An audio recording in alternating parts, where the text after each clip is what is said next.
Hi guys, nandito na naman po tayo sa ating inabangang teleserye Ang Ating Kapatid.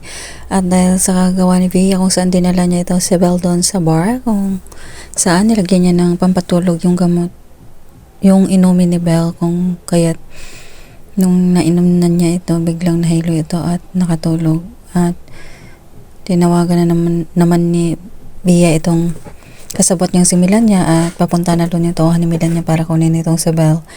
At nung karga-karga nung lalaki itong si Belle, biglang may nasalubong itong dalawang mama at din ng suntok yung lalaki para sana tulungan ito si Belle, pero hindi yata kinaya ng dalawa yung lalaki, kahit pa ika-ika itong si Belle na nakakabundol na bangga niya yung isang babaeng naglalakad at natapon yung kape nito, kung kaya't nasabi nitong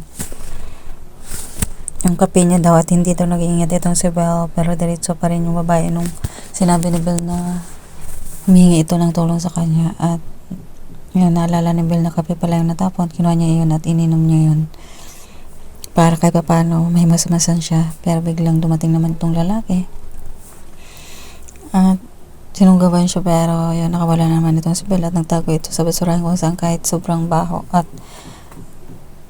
ang dumi ng paligid. Nakapalipot dito, tiniis niya yun, pero narinig siya ng lalaki nung parang hindi niya nakinaya yung baho doon. At yun na nga, nahuli na naman siya ng lalaki at talagang hindi na siya nilubayan nito. Kabilang banda naman itong si Rosal, kasama sila Tyrone at Jacinta. Talagang patuloy na hinahabol nila itong si Malo at saka si Gomar, na kung saan nakasakay ito sa taxi at hindi man lang ito bumaba o hindi nila pinahinto yung taxi para makausap ito si Rosal. At doon mismo narinig ni Tyrone na may babaeng humihingi ng tulong, walang iba kundi si Belle.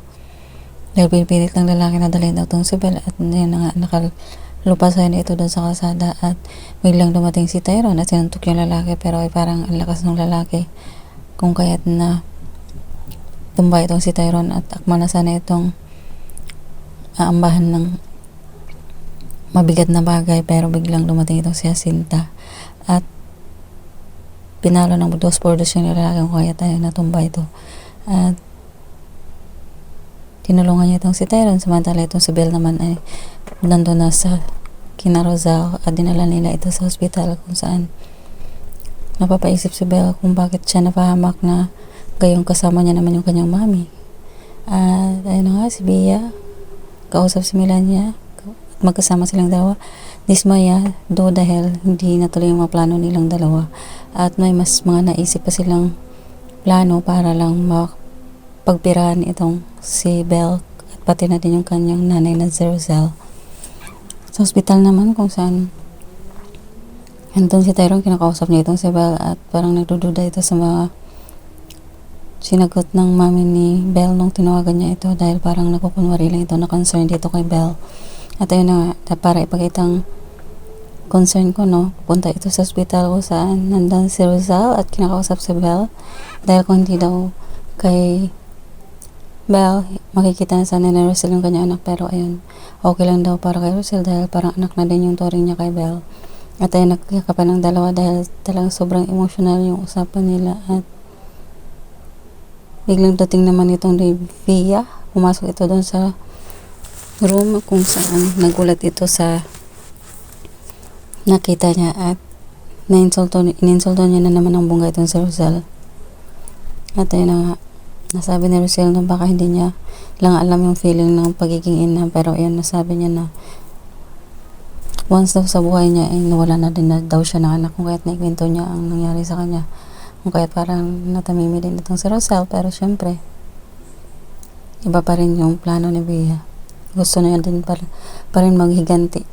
Ito namang si Chris, mga ganitong si Malo at Gomar, at sapat na daw yung pera na binigay niya sa kanila para magtago. Kaya sinabi din ni Malo na sana naman one day sasabihin na ni Chris yung katotohanan, kasi nakukonsensya na si Malo at parang napapagod na siya sa kakatakbo o kakatatago sa carousel dahil kinukonsensya na siya. At ayun na nga guys, abangan niyo ang mga susunod na kabanata sa babalik-balik na kwento. Thank you so much for watching. Please don't forget to like, subscribe, and press the bell button for you to notify you on my next video. Thank you and bye!